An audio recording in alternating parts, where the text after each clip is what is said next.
Halo guys, aku lagi di RRI Purwokerto nih. Kalian tahu nggak siapa itu pendiri dari Radio Republik Indonesia? Radio Republik Indonesia didirikan oleh tokoh penting di Indonesia yang bernama Muhammad Yusuf Ronodipuro. Mungkin dari kalian banyak yang belum tahu nih siapa itu Muhammad Yusuf Ronodipuro.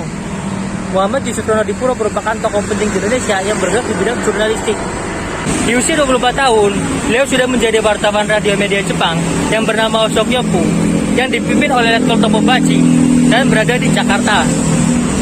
Beliau berani menyuarakan berita proklamasi kemerdekaan Indonesia ke seluruh masyarakat Indonesia dan juga ke mancanegara. Beliau dilahirkan di Surakarta 30 September tahun 1919.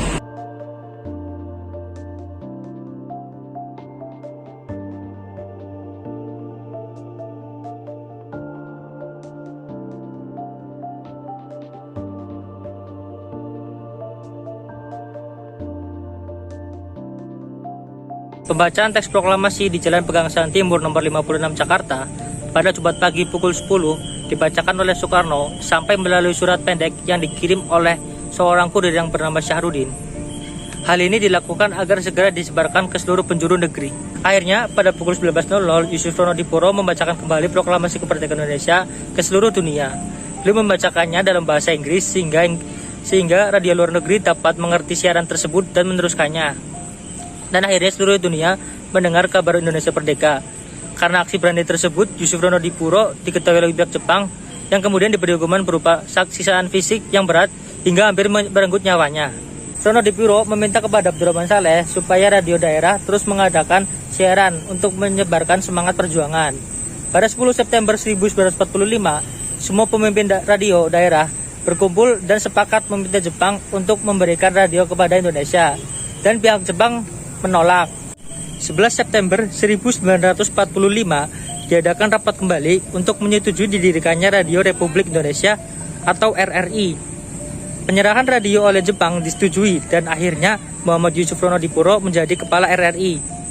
Kemudian 11 September ditetapkan sebagai hari radio yang diperingati setiap tahunnya untuk mengenang jasa beliau. Karir Ronodipuro berlanjut menjadi Sekjen Departemen Penerangan di Departemen Luar Negeri di negara penting seperti London dan markas besar PBB di New York. Di masa pemerintahan Soeharto, Ronodipuro menjadi duta besar untuk Argentina di Buenos Aires dan pensiun pada tanggal 31 Mei 1976.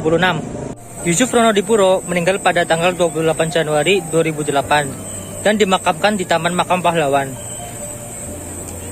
Pada tahun 2012, Yusuf Ronodipuro memperoleh penghargaan oleh Komisi Penyiaran Indonesia atas jasanya di bidang penyiaran di Indonesia. Adanya rekaman pembaca teks proklamasi menjadi memori bagi Indonesia terkait kelahiran bangsa ini. Rekaman suara ini seakan melengkapi peristiwa sejarah yang menjadi kenangan abadi. Jangan pernah sekali-kali merupakan sejarah. Sekali di udara, tetap di udara.